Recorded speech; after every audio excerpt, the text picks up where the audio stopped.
जय माता दी। राधे राधे। आइए सुनते हैं अगहन गुरुवार व्रत कथा। श्री अगहन बृहस्पति व्रत कथा या श्री महालक्ष्मी के व्रत कथा के श्रवण और पठन करने से दुख दरिद्रता दूर हो जाती है। श्री महालक्ष्मी माता की कृपा से सुख संपत्ति ऐश्वर्य प्राप्त होता है, मन की इच्छा पूरी होती है। श्री महालक्ष्मी माता के अनेक रूप तथा नाम हैं।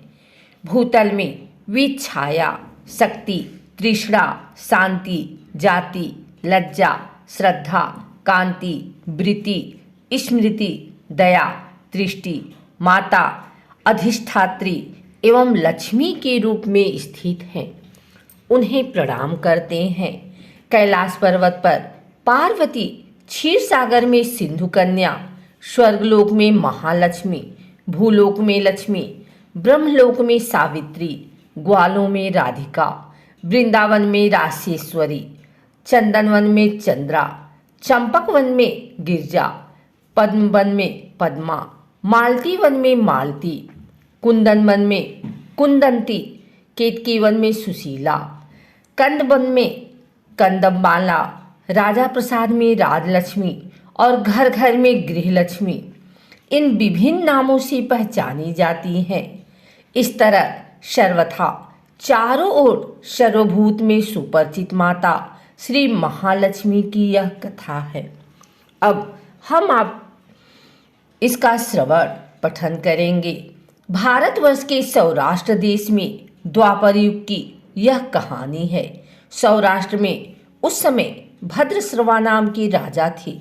वे बड़ी पराक्रमी राजा थे। 4 वेद, 6 शास्त्र, 18 पुराणों का उन्हें ज्ञान था। उनकी रानी का नाम सूरत चंद्रिका था। रानी दिखने में सुंदर और सुलक्षणा थी तथा पतिव्रता थी।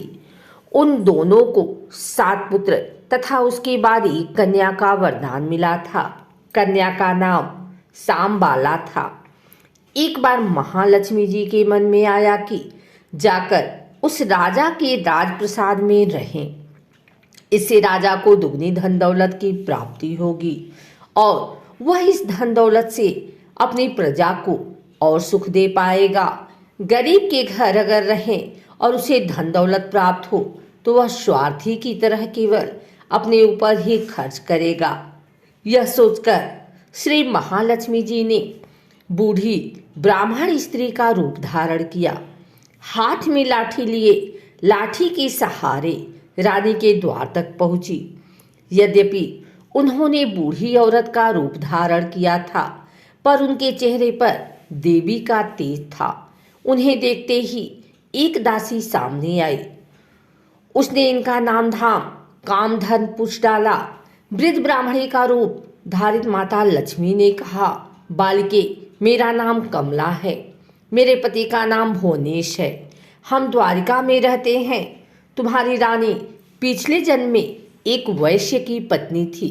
वह वैश्य गरीब था। दरिद्रता के कारण हर रोज घर में झगड़े होते थे तथा उसका पति रोज उसे मारता था। इन बातों से तंग आकर वह घर छोड़कर चली गई तथा जंगल में खाली पेट भटकने लगी। उसकी इस दुर्दशा पर मुझे दया आई। तब मैंने उसे सुख संपत्ति देने वाली श्री महालक्ष्मी की कथा सुनाई। मेरे कहने पर उसने श्री महालक्ष्मी का व्रत किया। श्री महालक्ष्मी प्रसन्न हुई। उसकी गरीबी दूर हुई। उसका घर संसार धन दौलत संतति संपत्ति से भर गया। बाद में पति पत्नी दोनों परलोक सिधारे। लक्ष्मी व्रत करने के कारण वे लक्ष्मी लोक में रही। उन्होंने जितने साल महालक्ष्मी का व्रत किया उतने हजारों साल उन्हें सुख भोग मिला। इस जन्म में उनका जन्म राजघराने में हुआ है, परंतु वह श्री महालक्ष्मी का व्रत करना भूल गई हैं। उसे यह दिलाने याद आई हूँ। बुढ़िया की बातें सुनकर दासी ने उन्हें प्रणाम किया तथा श्री महालक्ष्मी का व्रत किस तरह किया जाए इस बारे में पूछा। बुढ़िया रूप धारण किए हुए श्री महालक्ष्मी माता ने दासी को पूजा की विधि तथा महिमा बताई। इसके बाद वह दासी माता को प्रणाम कर रानी को बताने अंदर चली गई। राज वैभव में रहते हुए रानी को अपने ऐश्वर्य का बहुत घमंड हुआ था। संपत्ति तथा अधिकार की वजह से वह उन्मत्त हो गई थी। दासी द्वारा बताई गई बुढ़िया की बातें सुनकर वह आग बबूला होकर राज द्वार पर आकर बुढ़िया रूपी श्री महालक्ष्मी पर बरस पड़ी। उसे यह मालूम नहीं था कि श्री महालक्ष्मी माता बुढ़िया का रूप धारण किए द्वार तक आई हैं, परंतु रानी का इस कदर रूखा बर्ताव तथा अपना अनादर देखकर माता ने वहां ठहरना ठीक न समझा। वे वहां से चल पड़ी। राह में उन्हें राजकुमारी सांबाला मिली। उन्होंने सांबाला को सारी बात बताई। सांबाला ने अपनी ओर से श्री महालक्ष्मी माता से क्षमा मांगी। माता को उस पर दया आई। उन्होंने सांबाला को श्री महालक्ष्मी व्रत के बारे में बताया। उस दिन अगहन माह का पहला गुरुवार था। सांबाला ने परम श्रद्धा से श्री महालक्ष्मी का व्रत रखा। फलस्वरूप राजा सिद्धेश्वर के सुपुत्र मालाधर से उसका विवाह हुआ। वह धन दौलत ऐश्वर्य वैभव से माला माल हो गई। पति के साथ ससुराल में आनंद से दिन बिताने लगी। इधर श्री महालक्ष्मी का प्रकोप हुआ। फलस्वरूप राजा भद्रश्रवा का राज्य एवं राज कारोबार नष्ट हो गया। यहाँ तक कि खाने के लाले पड़ गए। ऐसी हालत में एक दिन रानी ने राजा से निवेदन किया, हमारा दामाद इतना बड़ा राजा है, धनवान है, ऐश्वर्यशाली है, क्यों न उसके पास जाएं, अपना हाल उसे बताएं, वह जरूर हमारी मदद करेगा। इस बात पर राजा भद्रश्रवा दामाद के पास रवाना हुए। राज्य में पहुंचकर एक तालाब के किनारे थोड़ी देर विश्राम लेने के लिए ठहरे। तालाब से पानी लेते आते जाते दासियों ने उन्हें देखा। उन्होंने विनम्रता से उनकी पूछताछ की। जब उन्हें यह मालूम हुआ कि वे रानी सांबाला के पिता है, तो दौड़ते हुए जाकर उन्होंने रानी को सारी बात बताई। रानी ने दासी के हाथ राज परिधान भेजकर बड़े ठाट से उनका स्वागत किया तथा आदर सत्कार किया, खान पान करवाया। जब वे लौटने लगे तो सोने की मोहरों से भरा घड़ा दिया। राजा भद्रश्रवा जब वापस लौटे तो उन्हें देखकर रानी सूरज चंद्रिका खुश हुई। उन्होंने सोने की मोहरों से भरे घड़े को खोल दिया। पर हाय भगवान, घड़े में धन के बदले कोयले मिले।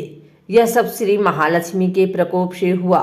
इस प्रकार दुर्दशा में और कई दिन बीत गए।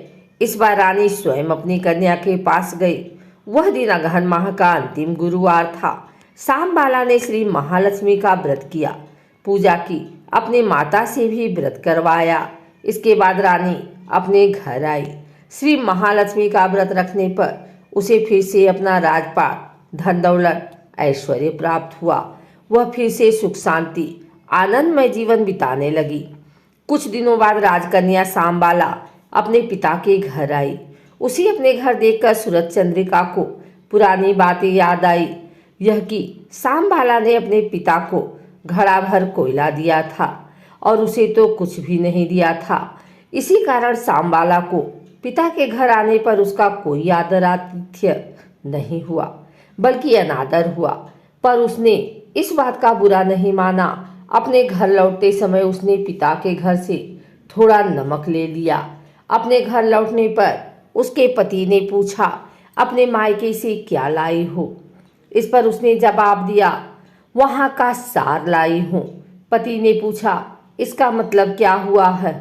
सांबाला ने कहा, थोड़ा धीरज रखें, सब मालूम हो जाएगा। उस दिन सांबाला ने सारा भोजन नमक डाले बिना बनाया और परोसा। पति ने खाना चखा। सारा खाना नमक बिना था, इसलिए स्वाद न आया। फिर सांबाला ने थाली में नमक डाला, इससे सारा भोजन स्वादिष्ट लगने लगा। तब सांबाला ने पति से कहा, यही है वह मायके से लाया हुआ सार। पति को उसकी बात सही लगी। फिर वह दोनों हंसी मजाक करते हुए भोजन करने लगे। कहा गया है कि इस तरह जो कोई श्रद्धा भाव से श्री महालक्ष्मी की पूजा करे, उसे माता की कृपा प्राप्त होती है। सुख संपत्ति शांति प्राप्त होती है, सभी मनोकामनाएं पूरी होती हैं। परंतु यह सब प्राप्त होने पर माता की पूजा को भूलना नहीं चाहिए। हर गुरुवार को व्रत पाठ अवश्य करना चाहिए। इस तरह श्री महालक्ष्मी की महिमा भक्तों की मनोकामना पूरी करती है। इस प्रकार श्री अगहन बृहस्पति व्रत कथा या श्री महालक्ष्मी की गुरुवार की कथा संपूर्ण होती है।